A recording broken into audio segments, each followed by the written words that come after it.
کیا حدیث پر عمل کرنا واجب ہے یا سنت کہہ کر چھوڑ دینا چاہیے؟ جو حدیث وجوب کے لیے ہے اس کو وجوب کے لیے ہی اختیار کرنا چاہیے، اور جو حدیث سنت ہے جس میں بتلایا گیا ہے کہ یہ نبی اکرم صلی اللہ علیہ وسلم کا طریقہ ہے، مثلا مسواک کرنا سنت ہے، واجب نہیں ہے، تو یہ سنت ہی ہے۔ جو چیز واجب ہے وہ واجب ہے، جیسے سورۃ فاتحہ، لا صلاۃ لمن لم یقرأ بفاتحۃ الکتاب، تو حدیث میں جو چیز جیسے آئے گی اس پر ویسے ہی عمل کیا جائے گا۔ کیا امام ابو حنیفہ نے جو مذہب بنایا ہے یا انہوں نے خود لکھا ہے اپنے ہاتھوں سے، یا ان کے مرنے کے بعد ان کے شاگردوں نے یہ مذہب گھڑا ہے؟ کیا ان کے شاگردوں نے یہ مذہب بنایا ہے؟ صحیح بات یہ ہے کہ امام صاحب اس سے بری ہیں، امام صاحب کی کوئی اپنی تصنیف نہیں ہے، یہ یار لوگوں نے بنایا ہے۔ پہلے مسئلہ امام صاحب کے زمانے میں کچھ اور تھا، بعد میں کچھ اور بن گیا۔ مثلا امام کی شرائط ذکر کرتے ہوئے بعض کتابوں میں صرف یہیں تک ہے فقہ حنفی کی کہ جو عالم دین ہو، قرآن زیادہ پڑھا ہوا ہو، ہجرت میں وہ پہلے ہو، عمر میں بڑا ہو، یہ چند چیزیں کچھ کتابوں میں موجود ہیں۔ کچھ یار لوگ بعد میں آئے، انہوں نے اس میں اتنا اضافہ کر دیا کہ ہاں اس کے بعد جو ہے وہ خود بھی خوبصورت ہو، کپڑے بھی اس نے خوبصورت پہنے ہوئے ہوں، اعلیٰ نسل کا ہو، سید خاندان کا ہو۔ کچھ نے یہ اضافہ کر دیا، اور پھر کچھ نے یہ اضافہ کر دیا کہ خود بھی خوبصورت ہو اور اس کی بیوی بھی خوبصورت ہو۔ کہا سر اس کا بڑا ہو، عضو اس کا چھوٹا ہو۔ اب بتلائیے امام صاحب رحمۃ اللہ علیہ نے یہ بات کہاں لکھی؟ کہیں بھی نہیں۔ جیسے وہ شیعہ کہتے ہیں آواز آندھی ہے، یعنی کوئی قصہ گھڑا ہوا بیان کرنا ہو، کہتے ہیں آواز آندھی ہے۔ اسی طرح یہ لوگ کہتے ہیں قال ابو حنیفہ ہکذا، قال ابو حنیفہ، کہاں فرمایا؟ کوئی سند، کوئی ثبوت، کوئی شاگرد، کوئی سلسلہ اسناد ہے؟ کہا نہیں، بس امام صاحب نے فرمایا۔ سب کچھ تھوپ دیا جاتا ہے۔ اور عجیب بات یہ ہے کہ امام صاحب کی باتیں یہ فروع میں مانتے ہیں، مسائل میں مانتے ہیں۔ کہتے ہیں امام ابو حنیفہ کی عقیدے میں تقلید نہیں کرنی، عقیدے میں امام صاحب کی بات نہیں ماننی، ہاں فروع میں بات ماننی ہے۔ کیوں؟ اس لیے عقیدے میں ان کا عقیدہ چونکہ صحیح تھا، وہ فرماتے ہیں جو اللہ کو عرش پر نہ مانے وہ کافر ہے، جو یہ کہے اللہ ہر جگہ ہے وہ مسلمان نہیں۔ یہ امام صاحب کا عقیدہ موجود ہے۔ شرح عقیدہ طحاویہ میں باسند شاگرد پوچھتا ہے کہ جو آدمی یہ کہے کہ اللہ عرش پر نہیں، کہا وہ مسلمان نہیں۔ کہا چلو یہ تو مانے کہ اللہ عرش پر ہے، لیکن یہ کہے مجھے پتہ نہیں عرش زمین پر ہے یا آسمانوں میں، فرمایا پھر بھی وہ کافر ہے۔ عقیدے میں بات نہیں ماننی امام صاحب کی، ہاں ان مسائل میں امام صاحب کی بات کو سامنے رکھنا ہے۔ امام صاحب کا اپنا یہ اپنے اقوال نہیں ہیں، یہ یار لوگوں نے گھڑ رکھے ہیں۔ آج کے درس سے کیا مانا جائے کہ حدیثوں سے انکار یا تبدیلی اماموں نے کی، یا بعد کے لوگوں نے اپنی مرضی سے تبدیلیاں کر کے انہیں اماموں کے نام دے دیا؟ اصل حقیقت کیا ہے؟ اصل حقیقت یہ ہے کہ بعد کے لوگوں نے حدیث رسول کو اپنے مسلک کے خلاف سمجھتے ہوئے حدیث کا انکار کر دیا، ورنہ امام ابو حنیفہ کا یہ قول موجود ہے اذا صح الحدیث فہو مذہبی، جب صحیح حدیث آ جائے وہی میرا مذہب ہے۔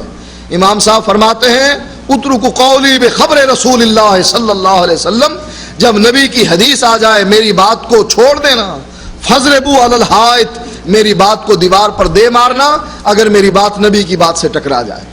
امام ابو حنیفہ حدیث کو ماننے والے تھے، یہ بعد کے لوگوں کی سازش ہے کہ انہوں نے اپنے مسلک کو بچانے کے لیے حدیث کو رد کر دیا۔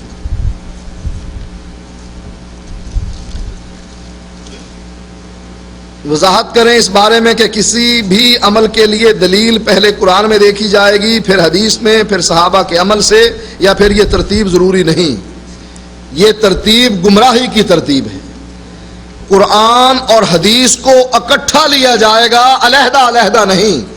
جس نے قرآن کو علیحدہ کر دیا، حدیث کو علیحدہ کر دیا، وہ گمراہ ہو گیا۔ اس لیے کہ قرآن میں اجمال ہے، اور جب تک حدیث اس کا معنی بیان نہیں کرتی ہے قرآن کی آیت سمجھ میں نہیں آتی ہے۔ اور بعض دفعہ قرآن کچھ کہہ رہا ہوتا ہے، ہماری عقل میں نہیں آ رہا ہوتا ہے، اور حدیث کچھ کہہ رہی ہوتی ہے جس کی چند مثالیں میں آپ کے سامنے رکھ چکا ہوں۔ لہذا قرآن مجید میں آتا ہے قل لا اجد فیما اوحی، جتنی بھی وحی مجھ پر ہوئی ہے میں اس میں نہیں پاتا ہوں کوئی چیز حرام کھانے والے پر مگر 4 چیزوں کے، وہ مردار ہو، بہتا ہوا خون ہو، وہ سور کا گوشت ہو، اور غیر اللہ کے نام کی نظر و نیاز ہو۔ 4 چیزیں قرآن نے حرام کی ہیں۔ کون سی؟ مردار، سور کا گوشت، بہتا ہوا خون اور غیر اللہ کے نام کی نظر و نیاز۔ اب بتلائیے گدھا کس نے حرام کیا؟ قرآن میں کہیں نہیں۔ گدھے کو اللہ کے نبی نے حرام کیا، قرآن میں کہیں نہیں۔ جو آدمی حدیث کو حجت نہیں مانتا اس کو گدھے کے بنائے ہوئے گوشت سے جو کباب بنائے جاتے ہیں وہ کھلائیے کہ کھاؤ، اس لیے کہ قرآن میں تو کہیں حرام نہیں ہے۔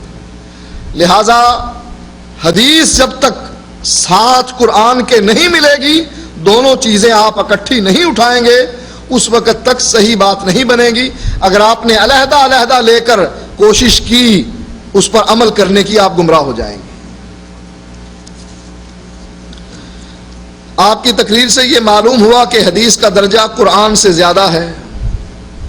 قرآن کا مقام اور قرآن کی عظمت حدیث سے بہت اونچی ہے، اس لیے کہ قرآن وحی متلو ہے، قرآن کے الفاظ بھی اللہ کے الفاظ ہیں اور قرآن کا مفہوم بھی اللہ ہی کا مفہوم ہے۔ حدیث میں مفہوم اللہ کی طرف سے آیا ہے لیکن الفاظ محمد الرسول اللہ کے، سوائے حدیث قدسی کے، کہ حدیث قدسی میں الفاظ بھی اللہ تعالیٰ کے ہوتے ہیں۔ حدیث اور قرآن میں فرق کیا ہے؟ عظمت اور مرتبے کے لحاظ سے قرآن کا بہت اونچا مقام ہے، اس لیے کہ قرآن کے الفاظ بھی اللہ کے ہیں اور مفہوم بھی اللہ کی طرف سے۔ حدیث میں مفہوم تو اللہ کی طرف سے ہے لیکن الفاظ نبی اکرم صلی اللہ علیہ وسلم کے ہیں، یہ ہے قرآن کی عظمت۔ لیکن جہاں تک معنی کا مسئلہ آئے گا تو حدیث کو قرآن پر فوقیت ہے، اس لیے کہ قرآن محتاج ہے حدیث کا۔ جب تک کہ قرآن کی آیت کی تشریح حدیث نہیں کرتی، قرآن کی آیت اپنا آپ خود بیان نہیں کر پاتی۔ جیسا کہ آپ نے تیمم کا طریقہ قرآن سے صحابی نے سیکھا کہ جا کر لوٹ پوٹ ہو جاؤ، اپنے پورے جسم پر مٹی ڈال لو، لیکن حدیث یہ قرآن کی آیت محتاج ہے حدیث کی۔ حدیث نے بتلایا کہ تیمم کا طریقہ یہ ہے، لہذا مقام اور مرتبے کے لحاظ سے قرآن کا نمبر ہے، لیکن جہاں تک احکام کے لحاظ سے تو حدیث قاضی ہے قرآن پر، جیسا کہ امام شافعی نے فرمایا۔ کیا تبلیغی جماعت اور جماعت اسلامیہ کے ساتھ مل کر کام کر سکتے ہیں؟ تبلیغی جماعت اگر صرف توحید و سنت کی بات کہے ان کے ساتھ مل کر کام کریں، اور اگر ان کی فضائل اعمال اور فضائل صدقات میں شرک کے ڈھیر لگے ہوں، پھر شرک کی ایک رتی تو اللہ انبیاء کو بھی معاف نہیں کرتا۔ اگر آپ نے ان کے ساتھ مل کر کام کیا، اس کا معنی یہ ہوگا کہ جیسے وہ شرک میں مبتلا ہو کر جہنم میں جائیں گے، آپ بھی ان کے ساتھی بن کر جہنم میں چلے جائیں گے۔ لہٰذا عقیدے میں کوئی سمجھوتا نہیں ہو سکتا۔ ایسے ہی جماعت اسلامی کا مسئلہ ہے کہ وہ حدیث کا انکار کرنے والے، حدیث کو عقل پر پرکھنے والے، بخاری اور مسلم کی حدیث کو ٹھکرا کر ضعیف حدیثوں کو ماننے والے لوگ ہیں، لہٰذا ان کے ساتھ مل کر کام کرنا یہ صحیح نہیں۔ کیا حدیث اور قرآن میں آپس میں اختلاف ہو سکتا ہے؟ ہاں، ہو سکتا ہے۔ حضرت عمر نے اختلاف تھا تو اللہ کے نبی کو کہا تھا کہ قرآن کہہ رہا ہے ڈر کی حالت میں قصر ہے اور آپ امن کی حالت میں قصر کر رہے ہیں۔ اللہ کے نبی نے فرمایا یہ اللہ نے انعام کیا ہے۔ اختلاف ہو سکتا ہے لیکن اختلاف تب ہوگا کہ جب ہم حدیث اور قرآن میں تطبیق نہیں دیں گے۔ خود قرآن کے اپنے اندر اختلاف ہے، خود قرآن میں اپنے اندر بھی اختلاف پایا جاتا ہے۔ مثلا قرآن کہتا ہے کہ یہ نبی وہ ہے کہ جو تم پر پاک چیزوں کو حلال کرتا ہے اور خبیث چیزوں کو حرام کرتا ہے۔ یہ قرآن کی آیت ہے، اور اللہ قرآن میں کہتا ہے یا ایھا النبی لما تحرم ما احل اللہ لک، اے نبی جس کو اللہ تیرے لیے حلال کرتا ہے تو کیوں حرام کرتا ہے؟ پہلے اجازت دے دی کہ یہ حلال چیزوں، پاک طیبات چیزوں کو تمہارے لیے حلال کرتا ہے، خبائث کو تمہارے لیے حرام کرتا ہے، پھر اللہ پوچھتا ہے کیوں حرام کیا؟ اس کا معنی یہ ہوا اگر تطبیق نہ دی جائے، دونوں آیتوں میں تطبیق نہ دی جائے تو قرآن میں بھی اختلاف نظر آتا ہے، لیکن تطبیق دی جاتی ہے۔ اسی طرح قرآن اور حدیث میں کہیں اگر اختلاف نظر آئے گا، تطبیق دی جائے گی، یہ کہا جائے گا قرآن کی اس آیت کا معنی وہ ہے جو محمد الرسول اللہ صلی اللہ علیہ وسلم نے سمجھایا، چاہے وہ غلطی سمجھ کیوں نہ ہارا۔ صحیح بخاری اور صحیح مسلم میں 100% صحیح ہیں، اس کی کیا گارنٹی ہے؟ اس کی کیا گارنٹی ہے کہ یہ قرآن 100% صحیح ہے؟ قرآن پر لکھا ہوا ہے کہ یہ گارنٹی شدہ ہے 100%، اللہ نے مہر لگا کے بھیجی ہے، قرآن پر کہیں لکھا ہوا۔ قرآن کے لیے سب سے بڑی دلیل دی جاتی ہے کہ اللہ قرآن میں کہتا ہے اِنَّا نَحْنُ نَزَّلْنَا الذِّكْرَ وَإِنَّا لَهُ لَحَافِظُونَ، کہ یہ ذکر ہم نے اتارا اور اس کی حفاظت ہمارے ذمے ہے۔ اللہ نے قرآن کی گارنٹی نہیں دی، ذکر کی دی ہے۔ ذکر کیا ہے؟ فَاسْأَلُوا أَهْلَ الذِّكْرِ إِن كُنتُمْ لَا تَعْلَمُونَ، اہل ذکر سے پوچھو اگر تمہیں علم نہیں۔ اہل ذکر کون ہیں؟ علماء مراد ہیں۔ علماء کون ہوتے ہیں؟ جو قرآن کو بھی جانتے ہیں، حدیث کو بھی جانتے ہیں۔ ذکر سے کیا مراد ہوا؟ قرآن اور حدیث۔ اِنَّا نَحْنُ نَزَّلْنَا الذِّكْرَ، ہم نے قرآن اور حدیث اتارا اور اس کی حفاظت ہمارے ذمے ہے۔ یہ گارنٹی قرآن میں بھی لکھی ہوئی نہیں، چونکہ حدیث بخاری اور مسلم کی محدثین کے سامنے کتاب پیش کر دی گئی، جس نے اعتراض کرنا چاہا اعتراض کیا، اس کے اعتراض کا جواب دیا گیا اور سب نے پھر گواہی دی اصح الکتب بعد کتاب اللہ، اللہ کی کتاب کے بعد سب سے صحیح ترین کتاب یہ بخاری اور مسلم، بخاری شریف ہے، اور صحیح ہے بخاری اور مسلم کو کہا گیا ہے، لہٰذا اس کی ساری مرفوع احادیث 100% صحیح ہیں، ایسے ہی صحیح ہیں جیسے قرآن کے 30 پارے صحیح ہیں۔ کچھ علماء کہتے ہیں بخاری پر اصح الکتب لکھنے کا مطلب اسناد کی وجہ سے نہیں، متن کی وجہ سے، متن میں ضعیف حدیث بھی ہو سکتی ہے، اسناد کی وجہ سے ہے، متن کی وجہ سے نہیں، متن میں ضعیف حدیث بھی ہو سکتی ہے، ضعیف حدیث بھی ہو سکتی ہے۔ آپ اتنے بڑے عالم ہیں، اگر آپ یہ فتویٰ دیں کہ ہو سکتی ہے، جن محدثین نے اس کتاب کو پڑھا انہوں نے تو گارنٹی دے دی کہ سب صحیح ہیں، آپ کہتے ہیں ہو سکتی ہیں کہ ضعیف بھی ہو، تو کیا آپ ان سے بڑے عالم ہیں؟ یا تو آپ کے پاس ان کے علم سے زیادہ علم ہو، پھر تو آپ یہ دعویٰ کریں کہ ہو سکتی ہے۔ پھر تو یہ بھی ہو سکتا ہے کہ آپ پتہ نہیں حلالی ہیں کہ حرامی ہیں، ہو سکتا ہے کہ آپ حرامی ہوں، یہ ہو سکتا ہے تو ہر چیز میں داخل ہو سکتا ہے نا، کیا پتہ ہے؟ لہٰذا جب والدہ یا والد کہہ دے کہ تو میرا بیٹا ہے، بس یقین کر لیں کہ ہاں میں آپ کا ہی بیٹا ہوں، درمیان میں گڑبڑ نہیں ہوئی۔ اسی طرح جب محدثین نے بخاری اور مسلم کے بارے میں گارنٹی دے دی کہ یہ صحیح ہیں، ساری مرفوع روایات صحیح ہیں، اب اس میں شک و شبہ ڈالنا ہو سکتا ہے، یہ بالکل غلط کام۔ یہ پاکستان سے بذریعہ انٹرنیٹ سوال ہے۔ اسلام میں عبادت کس کو کہتے ہیں؟ قرآن مجید کی روشنی میں جواب دیں۔ بندگی کو کہتے ہیں، اور بندگی کا طریقہ کیا ہے کہ اللہ کی عبادت کرو اس طریقے سے کأنک تراہ فإن لم یکن تراہ فإنہ یراک، اگر یہ حالت پیدا نہ ہو کہ اللہ کو تو دیکھ رہا ہے تو یہ تو کر لو کہ اللہ تجھ کو دیکھ رہا ہے، اس کو احسان بھی کہتے ہیں۔ عبادت کیا ہے؟ اللہ کی بندگی کیسے؟ قولی، فعلی، بدنی۔ التحیات للہ والصلوات والطیبات، ہر قسم کی مالی عبادات اللہ کے لیے، قولی عبادات اللہ کے لیے، بدنی عبادات اللہ کے لیے۔ مالی عبادات میں کیا ہے؟ نذر و نیاز، صدقہ، خیرات۔ قولی عبادت میں کیا ہے؟ اللہ کا ذکر۔ بدنی عبادت میں کیا ہے؟ نماز۔ تو یہ اللہ کی بندگی کرنا، یہ اللہ تعالیٰ کی عبادت ہے۔ وہ کتابوں کا حوالہ مہربانی کر کے بتائیں جس میں وہ مسائل لکھے گئے ہیں جس سے یہ حدیث مسائل حدیث سے ٹکراتی ہوں۔ فقہ کے مسائل جو فقہ کے مسائل حدیث سے ٹکراتے ہیں، وہ تو ایک کتاب ہے میری لکھی ہوئی، ریاض میں چھپی ہے، کیا فقہ حنفی، قرآن حدیث کا نچوڑ ہے۔ اس میں ہم نے ان کی کتابوں کے فوٹو کتاب کے آخر میں لگا دیے ہیں، کوئی یہ نہ کہے یہ ہماری کتاب نہیں۔ اس کا ٹائٹل پیج اور جس جگہ پر وہ مسئلہ موجود تھا وہ پورا صفحہ، اب وہ پورا صفحہ کون پڑھے عربی کا، ہم نے وہ عبارت خاص جو مطلوب تھی وہ لال رنگ میں پرنٹ کروا دی ہے، پورا صفحہ کالے رنگ میں ہے، عبارت لال رنگ میں ہے، تاکہ کوئی یہ نہ کہے کہ یہ عبارت ہماری کتاب میں موجود نہیں ہے۔ کتاب کا نام ہے کیا فقہ حنفی، قرآن حدیث کا نچوڑ ہے، اور باقی جو کتابیں حدیث سے ٹکراتی ہیں اس میں تفہیم القرآن ہے، جس میں یہ ذکر ہے مودودی صاحب کا کہ انہوں نے دجال کی نفی کی ہے کہ یہ افسانہ ہے، کہیں بھی قید نہیں ہے۔ رسائل و مسائل ہیں، تفہیمات ہیں، مودودی صاحب کی بہت سی کتابیں ہیں جس میں آپ کو یہ چیزیں مل سکتی ہیں۔ اسی کا سوال آپ نے مودودی صاحب کے بارے میں کہا ہے کہ آپ نے کتابوں کے حوالے نہیں دی، کتابوں کے حوالے میں نے دے دیے ہیں، رسائل و مسائل ہیں، حصہ اول دوم سوم چہارم میں یہ چیزیں موجود ہیں۔ ایک منٹ سے ایک بات، اگر اس سوال سے آپ کی غرض یہ ہو کہ ان کتابوں کے حوالے دیں جن میں یہ لکھا ہوا ہے کہ فلاں فلاں مسائل فلاں فلاں فقہ کے قرآن اور سنت کے منافی ہیں، تو اس سلسلہ میں ایک کتاب جو ڈاکٹر صاحب نے اپنی بتائی ہے، کیا فقہ حنفی قرآن و سنت کے مطابق ہے یا نہیں؟ اس کے علاوہ ایک کتاب ہے الظفر المبین، یہ مولانا ابوالحسن سیال کوٹی رحمۃ اللہ علیہ کی کتاب ہے، موٹی ضخیم کتاب ہے، جس میں ایک دو نہیں بلکہ سینکڑوں مسائل ایسے بتائے گئے ہیں جو فقہ کے ہیں لیکن قرآن اور سنت سے ٹکراتے ہیں۔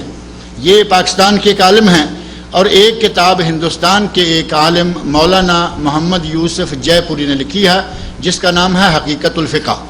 اس میں 600 مسائل ایسے ذکر کیے گئے ہیں جو کہ قرآن اور سنت سے ٹکراتے ہیں۔ اگر ان کتابوں کا حوالہ مطلوب تھا تو یہ دو کتابیں جو ہیں یہ پاکستان اور انڈیا میں اردو میں موجود ہیں۔ یہ کان دجال کے بارے میں جو ان کا مقید ہونا ایک افسانہ ہے، یہ رسائل و مسائل نامی کتاب ہے مودودی صاحب کی، حصہ اس کا چہارم ہے، صفحہ نمبر 18 ہے، اور جہاں یہ ہے کہ مزاج شناس رسول حدیث کو رکھتا ہے کہ وہ صحیح ہے یا ضعیف ہے، سند معیار نہیں، اس کا حوالہ ہے تفہیمات صفحہ نمبر 360 اور 361۔ اسی طرح تفہیمات حصہ اول صفحہ نمبر 359 359 پر بھی یہ بات موجود ہے، اور اسی طرح رسائل و مسائل صفحہ نمبر 184 پر بھی یہ بات موجود ہے کہ اس میں حدیث کو رد کیا گیا۔ کویت سے بذریعہ انٹرنیٹ یہ سوال ہوا ہے کہ حضرت عمر سے 20 رکعت تراویح ثابت ہیں جبکہ حدیث سے 11 رکعت ہیں۔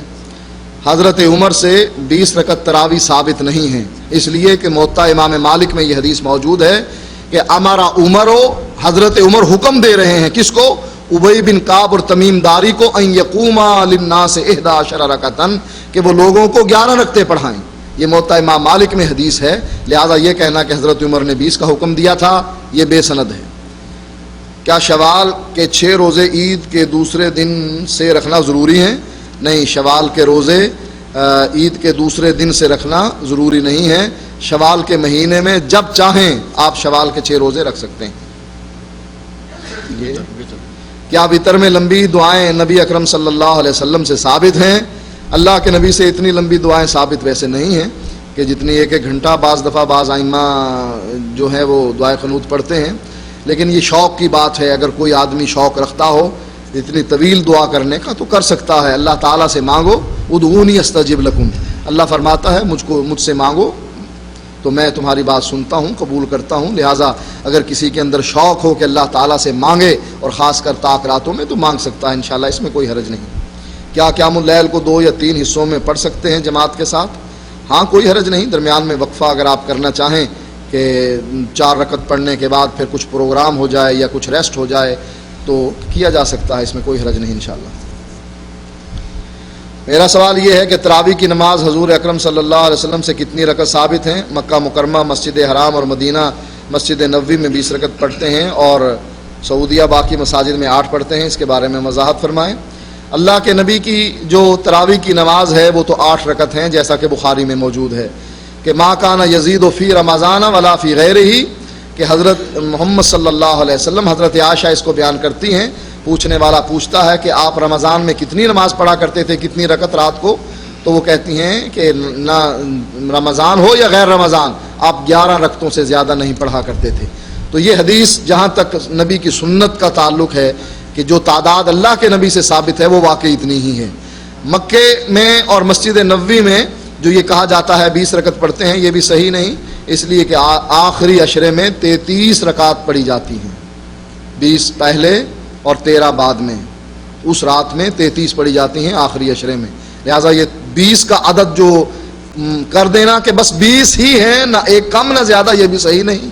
تیسری بات یہ ہے کہ ایک نفلی نماز ہے، اس میں کمی بیشی ہو سکتی ہے۔ مثلا ایک آدمی تھکا ہوا ہے، اب وہ کہے میں 4 رکعت پڑھنا چاہتا ہوں، ہم کہیں نہیں 4 نہیں پڑھ سکتے، 8 ہی پڑھو گے تو بس ہوگی ورنہ نہیں ہوگی۔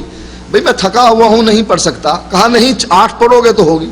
بھئی جب 8 والے کو اجازت ہے کہ 4 پڑھ کر ریسٹ کر لے، سو جائے، کیونکہ اللہ کے نبی نے فرمایا کہ نماز نیند کی حالت میں نہیں ہوتی کہ اونگ آ رہی ہے، سو رہا ہے اور نماز بھی پڑھ رہا ہے، پتہ نہیں دعا مانگ رہا ہے کہ اپنے لیے بد دعا مانگ رہا ہے۔ لہٰذا جب 8 رکعت کی بجائے 4 رکعت تھکاوٹ میں انسان کر سکتا ہے، ثابت ہوا اس میں کمی ہو سکتی ہے۔ اسی طرح ایک آدمی کہتا ہے کہ میں زیادہ پڑھوں، نفلی نماز ہے، اس میں زیادہ بھی پڑھی جا سکتی ہے۔ ہاں جو آدمی یہ اعتراض کرتا ہے چلیں وہ 20 ہی پڑھے، لیکن پڑھے اس طریقے سے جس طرح مکے اور مدینے میں پڑھی جاتی ہے، ہمیں کوئی اعتراض نہیں۔ رفع الیدین کرے، سینے پر ہاتھ باندھے اور آمین کہے، سورۃ فاتحہ پڑھے، تبرک کرے، یہ تمام چیزیں کرے، نماز کا طریقہ وہ اختیار کرے، 20 پڑھ لے، ہمیں بھی کوئی اعتراض نہیں انشاءاللہ۔ رمضان میں شبینے کی کیا اہمیت ہے؟ اگر تو ایک رات میں قرآن پورا سنایا جاتا ہے تو غلط ہے، 2 میں بھی غلط ہے، کم از کم 3 دنوں میں قرآن مجید کو ختم کرنا چاہیے۔ ہمارے ہاں جو شبینہ ایک رات میں قرآن پڑھ دیا جاتا ہے یہ صحیح نہیں ہے، کم از کم 3۔ صحابی پوچھتا ہے اللہ کے نبی میں اس سے زیادہ طاقت رکھتا ہوں، آپ نے فرمایا اتنے دنوں میں، اتنے دنوں میں، آپ نے آخر میں فرمایا 3 دن سے پہلے قرآن مجید کو ختم نہ کرنا۔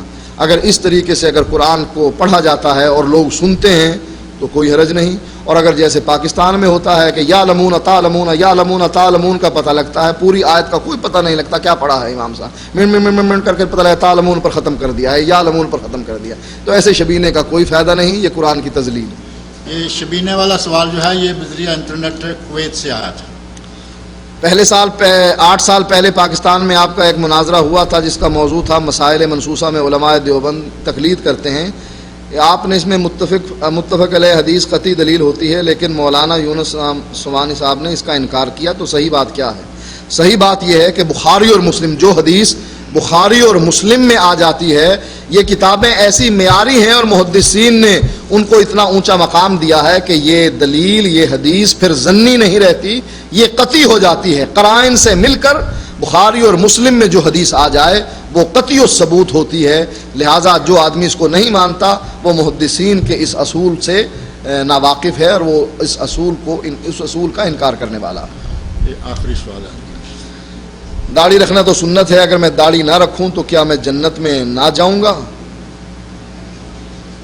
داڑھی نہ رکھنے کی وجہ سے جنت یا جہنم نہیں ملتی ہے، جنت یا جہنم عقیدے کی وجہ سے ملے گی۔ اگر آپ کا عقیدہ صحیح ہے تو آپ کے لیے جنت ہے، ورنہ یہ جہنم ہے۔ ہاں داڑھی نہ رکھنا یہ گناہ کبیرہ ہے، اللہ کی مرضی ہے اللہ گناہ کبیرہ کو ویسے ہی معاف کر دے یا آپ کو جہنم میں ڈال دے، اور آپ کے یہ گناہ کبیرہ والے دھل جائیں، اور عقیدے کی وجہ سے کہ آپ کا عقیدہ درست تھا پھر آپ کو نکال کر جنت میں داخل کر دیا جائے تو یہ ممکن ہے۔ دائمی جہنمی نہیں، داڑھی نہ رکھنے والا دائمی جہنمی نہیں۔ لیکن کوئی یہ بھی نہ سمجھے کہ چلیں کوئی بات نہیں، دائمی جہنمی تو نہیں ہے، جہنم میں جا کر نکل ہی آئیں گے، تو چراغ چھوٹا سا جو تیل سے جلتا ہے وہ لے کر انگلی اس پر رکھ کر دیکھ لینا کہ انگلی رکھ کر آپ برداشت کر سکتے ہیں اس آگ کو، پھر مرضی ہے، پھر کر لیں گناہ کہ چلیں جہنم کی آگ بھی برداشت کر لیں گے۔ اگر چراغ کی وہ چھوٹی سی تھوڑی سی آگ بھی آپ برداشت نہیں اور فوراً انگلی کھینچ لیتے ہیں، پھر اس جہنم کی آگ سے بچنا چاہیے کہ جو اس دنیا کی آگ سے 70 گنا زیادہ تیز۔